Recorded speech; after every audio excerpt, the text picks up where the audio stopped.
And related to this, many people have made clear they have concerns about the Government of India recently signing into law the Citizenship Amendment Act, which expedites the path to citizenship for Hindus, Sikhs, Buddhists, Parsi and Christians, but notably not Muslims or minority sects. The UK government also has concerns about the potential impact of the legislation.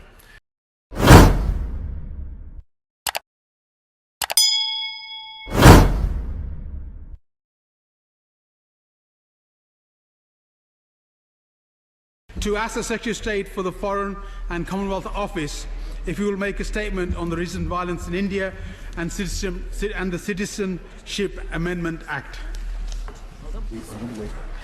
Minister. Thank you, Mr. Speaker. And with your permission, I will respond to this urgent question as the Foreign Secretary is abroad in Turkey today.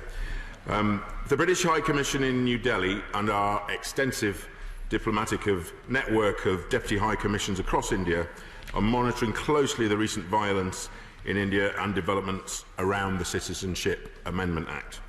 The events in Delhi last week were very concerning and the situation is still tense.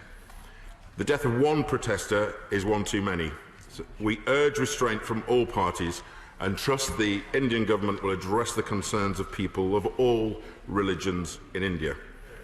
We also condemn any instance of violence, persecution or targeting of people based on religion or belief, wherever it happens in the world. India has a proud history of inclusive government and religious tolerance. Its secular constitution, which guarantees equality before the law, has been an exemplar of inclusive democracy. After his re-election, I note that Prime Minister Modi promised to continue this under the guiding principles of together with all, development for all and trust for all. These shared strengths and values are central to the governance of both our countries.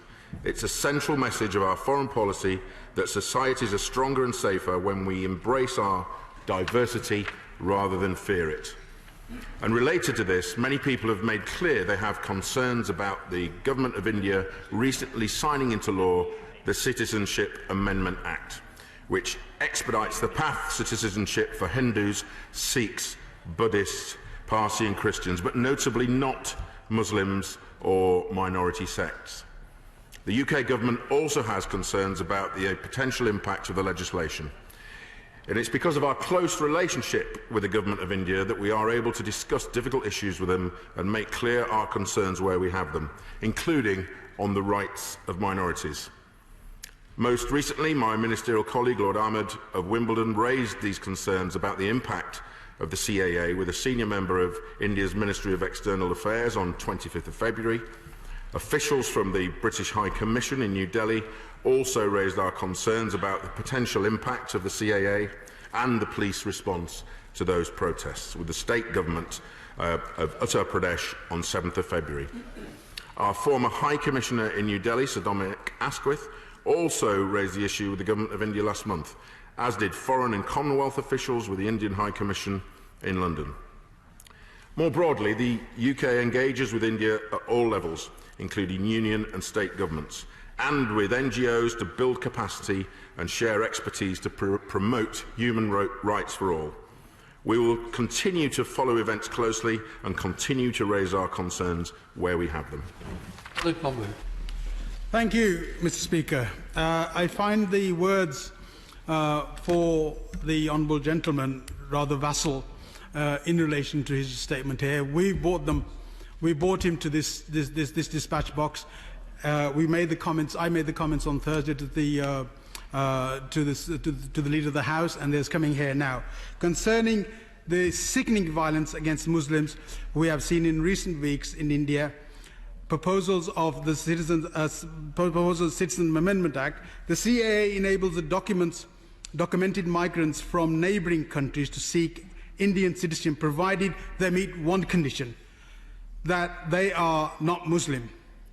This is first such law that has been passed in India since its independence. Next will come a national register of citizens. Undocumented Muslim migrants will automatically be excluded, held in concentration camps, identified for deportation. Through these laws, the Prime Minister Modi is turning a hateful nationalistic slogan into brutality. And he recently said Hinduon ka Hindustan, which literally translated means India for the Hindus. The CAA has generated nationwide protests from Muslims and secular Hindus, prompting an ultra-nationalist BJP politicians to demand that the sectarian hate mob hits back. Recently in Delhi, there has been over 40 people killed by these mobs who are attacking Muslim homes and families and taking no notice of any of the authorities taking any notice on this issue. As a result, dozens of Muslims have been dragged and burned from their homes in recent weeks, beaten to death in the streets by the mobs. Thousands have lost their livelihoods. And while the Indian police look on passively and the Modi cynically counts the benefits of electoral success. For those who support India, we want to see its rightful place as one of the global leaders in the 21st century with a place in the United Nations Security Council. It is sickening to see such dissent and hatred and mob rule. So my question today is, what is the government doing to take India off this path and provide protection for the Muslim population in India? Has he raised this issue with his Indian counterpart, and has he threatened to raise them at the Commonwealth and UN level? Because if India behaves like this, like a state with no regard for human rights and the rule of law or the freedom of religion, it must urgently be made to face the consequences of its behaviour. Yeah. Can I just say before I bring the Minister in, I'm expected to run this up to 40 minutes. Minister. Thank you, Mr. Speaker. I can assure the honourable gentleman that we deplore what we've seen over the last few weeks. The violence that has been recorded and broadcast is deplorable. We condemn this, but I would assure him that we do and have raised our concerns with the Indian government, especially when we have concerns over matters like this.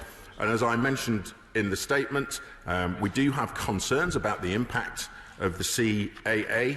We've raised this with the Ministry of External Affairs by my colleague Lord Ahmad, and we continue that dialogue. Officials from the British High Commission, as recent as mid-February, raised our concerns about the impact of the CAA, and in particular the police response to those protests with the state government of Uttar Pradesh.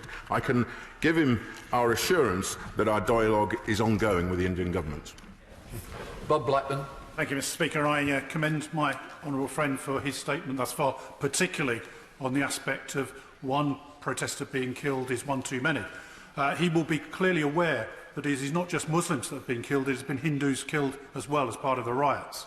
Will he also confirm that there have been 514 arrests following these riots, and the police have organised 330 separate meetings with different communities to bring them together to calm the situation down? And will he therefore commend that action in restoring peace and tranquillity to Delhi?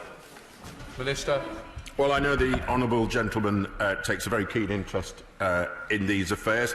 I would commend and applaud any action that is attempting to take out the tension. There is severe tension currently in parts of India over the CAA. So I would applaud and commend any action that tries to take out the heat of the situation. Alan Smith.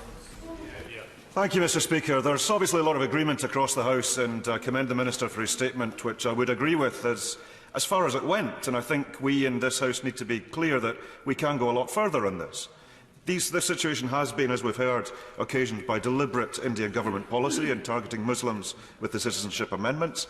But in short term, I think there is a real role for the UK government to do, which wasn't mentioned in the statement, which is to build on the RESIST framework of the government communication framework, in that I believe it's obvious that there is online disinformation being used within India in order to inflame these tensions. I'd commend the Government Communication Service and the Cabinet Office on this work. I think the UK is in a position to do a real assessment of the online actors and the malign actors who are, aside from the Indian government policy, which is one issue, and I would urge the Minister to step up his efforts in that dialogue, but there are online efforts that could be made against this sort of disinformation because people are at risk of further violence. Minister. Well, the honourable gentleman raises a very sensible and important point. I'm pleased that he welcomes that report. Any measures, be it attempting to clamp down on online disinformation or the measures that my honourable friend for Harrow has raised, are very welcome. We are constantly in contact over these issues. We know how important this is to members of this House and their constituents who may have family involved in this area, so I appreciate his comments. Minister Atgarney. Thank you, Mr. Speaker. I welcome my right honourable friend to his new position. Can he confirm that he will use his high office, every power that he has, to make sure that our concerns in the House today are relayed to the Indian authorities, in particular the brutality which seems to have been meted out by those who should be enforcing the law, which was covered most recently by BBC coverage? Minister. My honourable friend makes a very important point. I alluded to our concerns over some of the police brutality that was meted out. We have long regarded protest as a key part of any democratic society. Democratic governments must have the power to enforce law and order when a protest crosses the line into illegality. Yet we encourage, and indeed in this case we encourage all states to ensure that their domestic laws are enforced in line with all international standards. Yasmin Qureshi. Thank you, Mr. Speaker. In the last 5 years, Narendra Modi's BJP government have chosen a path of systematic discrimination, be it the abrogation of Article 35A in Kashmir or the citizenship law. Calling the recent violent community clashes seeks to normalise a far more sinister events. India is now controlled by Hindutva supremacist RSS ideology,